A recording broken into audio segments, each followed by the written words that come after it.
Hindi cinema के इतिहास में दो महान खलनायक प्राण और अमरीश पुरी अपने अपने समय के सबसे बेहतरीन अदाकारों में गिने जाते हैं।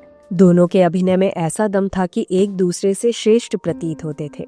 इनकी शख्सियत इतनी बड़ी थी कि आज तक कोई और खलनायक इनके बराबर भी नहीं पहुंच सका। लेकिन एक इंसान ऐसा था जिसने इन दोनों को भी चुनौती दी, और वो कलाकार थे नीलू फुले। इस किस्म की औरत तो सास सोने के लिए है, होने वाली बहू के लिए ये। हेडमास्टर नाटक मत कर। शायद हमारी ये बात आपको अतिशयोक्ति लगे, लेकिन जो सिनेमा के कट्टर प्रशंसक हैं, उन्होंने नीलू फुले की अदाकारी का जादू जरूर महसूस किया होगा। अमिताभ बच्चन की कुली फिल्म में नजर आ चुके नीलू फुले को भले ही हिंदी फिल्मों में ज्यादा मौके नहीं मिले, लेकिन मराठी फिल्मों में उन्होंने जो इतिहास रचा उसे भुलाना नामुमकिन है। इसका प्रमाण फोर्ब्स मैगजीन से मिलता है। साल 2013 में फोर्ब्स मैगजीन ने भारतीय सिनेमा के लाखों किरदारों में से 25 सबसे यादगार किरदारों की सूची बनाई। इस सूची में नीलू फुले और उनके निभाए गए किरदार हिंदूराव घुंडे पाटिल का नाम शामिल था। ये उनकी अभिनय की गहराई और प्रभाव का सबूत है। लेकिन अफसोस की बात यह है कि हिंदी सिनेमा ने इस महान कलाकार की प्रतिभा को हमेशा नजरअंदाज किया। ये अन्याय क्यों और किसके कारण हुआ, इसका पर्दाफाश अब जरूर होगा, लेकिन उससे पहले नीलू फुले के कुछ बेहतरीन किरदारों पर नजर डालते हैं। बम्बई में अपना बहुत वोट है, अपन स्टेशन पे नहीं जाते तो गाड़ी नहीं छूटती। तुझ्या भावाला तिकडे आप भी लीजिए। आता आमचा कुंडली का बघ, दारू पितय, कोलटने नाचतय, त्याच्या नशिबाने मिळते, खुशाल मिळते। अब आपको समझ में आ गया होगा कि हमने नीलू फुले की तुलना प्राण और अमरीश पुरी से क्यों की है। जहां हिंदी सिनेमा ने उन्हें भुला दिया, वहीं मराठी दर्शकों ने नीलू फुले जैसे खतरनाक खलनायक ना पहले कभी देखा और ना शायद भविष्य में देख पाएंगे। उन्हें मराठी सिनेमा का प्राण भी कहा जाता है। नीलू फुले का हिंदी फिल्मों में कदम बढ़ रहा था और दर्शकों को उनकी अदाकारी पसंद भी आने लगी थी, लेकिन एक हादसे ने सब कुछ बदल कर रख दिया। जी हाँ, कुली फिल्म के बाद नीलू फुले और अमिताभ बच्चन के बीच एक टकराव हुआ जिसने तहलका मचा दिया। ये विवाद इतना बड़ा था कि इसके बाद हिंदी फिल्म निर्माताओं ने नीलू फुले से दूरी बना ली। कुछ ऐसा ही कादर खान के साथ भी हुआ। उम्र और अनुभव के मामले में अमिताभ बच्चन से बड़े होने के बावजूद कादर खान का करियर सिर्फ इस वजह से ठप हो गया क्योंकि उन्होंने अमिताभ बच्चन को सर नहीं कहा। जब कादर खान जैसा अद्भुत कलाकार इस राजनीति का शिकार हो सकता है, तो गैर हिंदी सिनेमा से आने वाले नीलू फुले का टिक पाना कैसे मुमकिन था। नीलू फुले की पूरी जीवनी और उनके संघर्षों पर चर्चा करेंगे, लेकिन उससे पहले वो किस्सा जान लेते हैं जिससे कुली फिल्म के बाद उनके हिंदी सिनेमा से गायब होने की वजह लिख दी। साल 1981 से 1982 के बीच कुली फिल्म की शूटिंग जोरों शोरों से चल रही थी, लेकिन 2 अगस्त 1982 का वो दिन हिंदी सिनेमा के इतिहास में एक काले दिन की तरह दर्ज हो गया। इस दिन अमिताभ बच्चन एक भयानक हादसे का शिकार हो गए। चोट इतनी गंभीर थी कि डॉक्टरों ने उन्हें लगभग मृत घोषित कर दिया, लेकिन अस्पताल के बाहर जुटे लोगों का हौसला और उनके लिए बहाया गया खून एक चमत्कार साबित हुआ। लगभग 300 लोगों ने अमिताभ के लिए रक्तदान किया। महीनों चले इलाज के बाद सौभाग्य से अमिताभ बच्चन ठीक हो गए और एक बार फिर अपनी अदाकारी का परचम लहराने के लिए तैयार हो गए। लेकिन इस दौरान कुली की शूटिंग पूरी तरह से रुक चुकी थी। दूसरी ओर नीलू फुले के लिए समय रुकने वाला नहीं था। वो हिंदी फिल्मों के साथ साथ मराठी रंगमंच से भी जुड़े हुए थे। आपको शायद ये पता ना हो, लेकिन 80 और 90 के दशक में मराठी रंगमंच का जादू गांव-गांव तक फैला हुआ था। नीलू फुले और मराठी सिनेमा के अन्य बड़े सितारे हमेशा से इन नाटकों में व्यस्त रहते थे। नीलू फुले का एक विशेष नाटक उस समय 2000 बार प्रदर्शित होने जा रहा था। इसे लेकर उनकी प्रतिबद्धता इतनी गहरी थी कि इसे प्राथमिकता देना उनका नैतिक कर्तव्य बन गया। इसी दौरान कुली के निर्देशक मनमोहन देसाई ने फिल्म की रुकी हुई शूटिंग दोबारा शुरू करने का फैसला लिया। उन्होंने नीलू फुले को तुरंत सेट पर बुलाने का आदेश दिया। अब नीलू फुले के सामने 2 कठिन विकल्प थे, या तो वो अपना 2000वां शो रद्द कर शूटिंग के लिए सेट पर पहुंच जाए या निर्देशक से शूटिंग के लिए कोई दूसरी तारीख मांग ले। नीलू फुले ने दूसरा विकल्प चुना। उन्होंने स्पष्ट शब्दों में कह दिया कि वो मराठी रंगभूमि को बीच में छोड़कर शूटिंग के लिए नहीं आ सकते।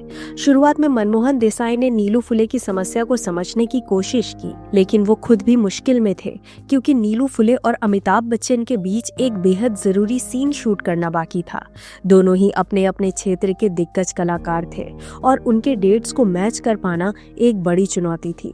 काफी प्रयासों के बाद आखिरकार वो सीन फिल्माया गया और नीलू फुले के लिए कुली की शूटिंग पूरी हो गई। लेकिन शूटिंग खत्म होने के बाद नीलू फुले के बारे में बॉलीवुड के गलियारों में अफवाहें उड़ने लगी। कहा जाने लगा कि नीलू फुले ने अमिताभ बच्चन के साथ काम करने से इनकार कर दिया। कुछ लोगों ने यहाँ तक कह दिया कि नीलू फुले खुद को अमिताभ बच्चन से बड़ा मानते हैं। ऐसी खबरों ने आग में घी का काम किया और नतीजा ये हुआ कि हिंदी फिल्मों के निर्माता निर्देशकों ने नीलू फुले से दूरी बनानी शुरू कर दी। इस माहौल में फिल्मकारों ने ये सोच लिया कि अगर अमिताभ बच्चन को खुश करना है तो नीलू फुले को हिंदी फिल्मों से पूरी तरह बाहर करना होगा, और दुर्भाग्य से ऐसा ही हुआ। नतीजा ये हुआ कि हिंदी दर्शक नीलू फुले जैसे महान कलाकार की अदाकारी से लगभग वंचित रह गए। हालांकि कुछ हिंदी फिल्मों में नीलू फुले ने छोटे लेकिन यादगार किरदार निभाए। इसमें मशाल, सारांश, हकीकत, माँ बेटी और इंसाफ की आवाज जैसी फिल्में शामिल हैं। पहाड़ पे खोए और दरिया में ढूंढे, पहाड़गंज में खोए तो दरियागंज में ही थोड़ा ढूंढोगे। हाँ सुनकर जरा जवळ थांबत नाही, जरा जवळ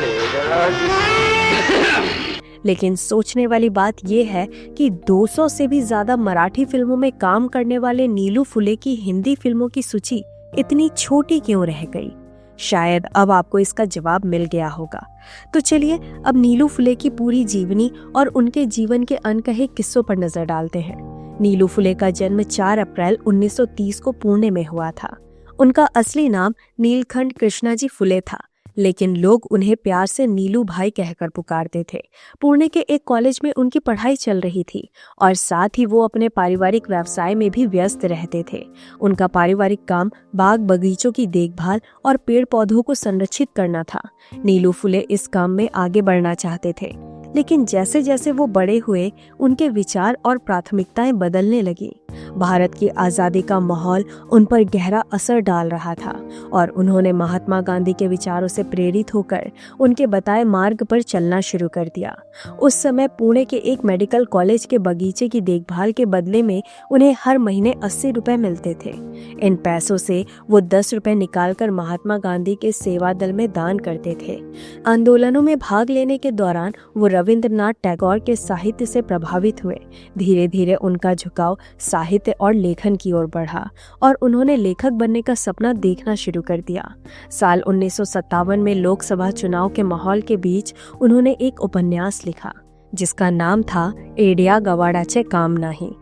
इस उपन्यास को जबरदस्त प्रतिक्रिया मिली और इस पर आधारित नाटक कई जगहों पर प्रस्तुत किए गए।